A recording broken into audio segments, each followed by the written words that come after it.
नमस्कार मित्रों, मैं कौशल उपाध्याय अपने YouTube चैनल गोमास्ट्रो के माध्यम से आज फिर आपके सामने एक बहुत ही इंटरेस्टिंग वीडियो लेकर के आया हूं। आज हम लोग बात करेंगे जन्म पत्रिका में जब बुध द्वितीय भाव में बैठते हैं तो क्या फल प्रदान करते हैं। वीडियो शुरू करने से पहले आप सभी लोगों से विनम्र निवेदन है कि जो भी श्रोतागण मेरे चैनल पर या मेरे इस वीडियो पर नए हैं वह मेरे चैनल को सब्सक्राइब करें, बेल आइकॉन दबाएं और ऑल पर क्लिक करें ताकि अन्य वीडियो भी आप लोगों को सर्वप्रथम मिल जाए। चलिए वीडियो शुरू करते हैं।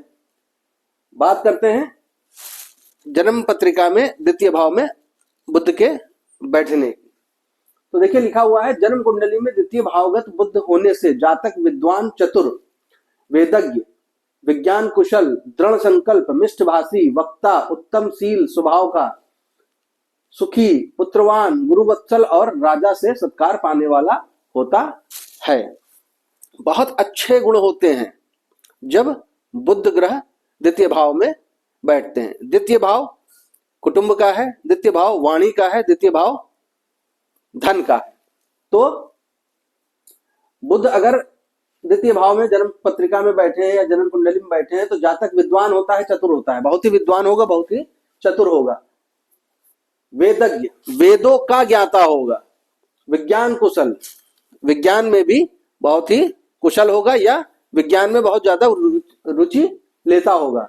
मैं ये कह सकता हूं विज्ञान कुशल यहां लिखा हुआ है, अगर बुध द्वितीय भाव में बैठा है तो उसकी दृष्टि सीधे अष्टम भाव पे होगी, तो ऐसा व्यक्ति साइंटिस्ट भी बन सकता है या साइंटिस्ट हो सकता है। दृढ़ संकल्पी होगा, मिष्टभाषी, बहुत ही मीठा बोलता है, बहुत अच्छा वक्ता होता है, उत्तम शील स्वभाव का, मतलब बहुत ही उत्तम स्वभाव होता है, किसी भी प्रकार का कोई घमंड नहीं है, कोई बुरी आदतें नहीं है, इस प्रकार का स्वभाव होता है। सुखी, पुत्रवान, बहुत ही सुखी होता है और उसकी पुत्र संतान होती है। गुरु वत्सल्य, गुरु से बहुत ही प्रेम होता है और राजा से सत्कार पाने वाला होता है।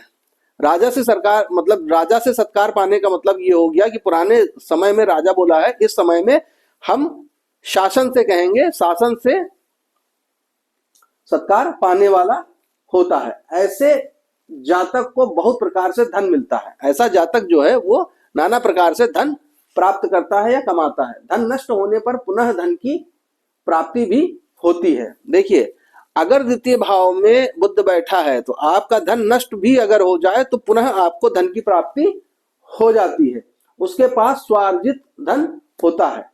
हम ये कह सकते हैं कि ऐसा जातक जो है वह अपने बाहुबल से स्वयं धन अर्जित करता है और उसके पास ऐसा ही धन होता है। विद्या द्वारा धन के उपार्जन में कुशल, अपनी विद्या और बुद्धि के द्वारा धन कमाने में वह कुशल होता है। उन्नतिशील और उच्च पदाधिकारी होता है। उन्नतिशील, वो हमेशा ही उन्नति करने की लालसा रखता है और हमेशा ही उन्नति करता जाता है और उच्च पदाधिकारी होता है। यहां तक का फल तो बहुत ही अच्छा जा रहा है। अब देखिए यहां पर एक शब्द लग गया है, यदि बुध पर चंद्रमा की दृष्टि हो तो जातक का धन नष्ट हो जाता है। अब देखिए एक शुभ ग्रह पर एक शुभ ग्रह की अगर दृष्टि पड़ जाती है, वो भी बुध पर अगर चंद्रमा की दृष्टि पड़ जाती है तो जातक का धन नष्ट हो जाता है। ये बहुत ही गुण और शोध का विषय है। मैंने यहां पर बता दिया है, आप लोग इस पर शोध करिएगा। बुध अगर पाप ग्रह की राशि में हो, बुध अगर किसी पाप ग्रह की राशि में हो, शत्रु राशिगत हो, पाप ग्रह से युक्त हो अथवा नीच हो तो विद्या रहित, दुष्ट स्वभाव और वायु प्रकोप से रोगी होता है। बुध किसी भी प्रकार से अगर पाप ग्रह की राशि में हो जाए या शत्रु राशिगत हो जाए, पाप ग्रह से युक्त हो जाए या नीच हो जाए तो जातक की विद्या में बहुत ही परेशानी आ जाती है। तो यहाँ पे लिखा हुआ है जातक विद्या रहित होता है, दुष्ट स्वभाव होता है, मतलब स्वभाव जो है वह दुष्टता लिए हुए हो जाता है और वायु प्रकोप से रोगी होता है। वायु प्रकोप वाली बीमारियां उसको लग जाती हैं। जुआ, शराब, फर्जी जमानत। अब देखिए जुआ, शराब, फर्जी जमानत इत्यादि में वह सब कुछ स्वाहा कर बैठता है। मतलब मित्रों के साथ में जुआ खेलना, शराब पीना और फर्जी जमानत, किसी की भी जमानत ले लेना, इन सब में वह अपना सब कुछ स्वाहा कर बैठता है। यदि जन्म कुंडली में शुक्र 12वें भाव तथा बुध द्वितीय भाव में बैठे हो तो देखिए बहुत ही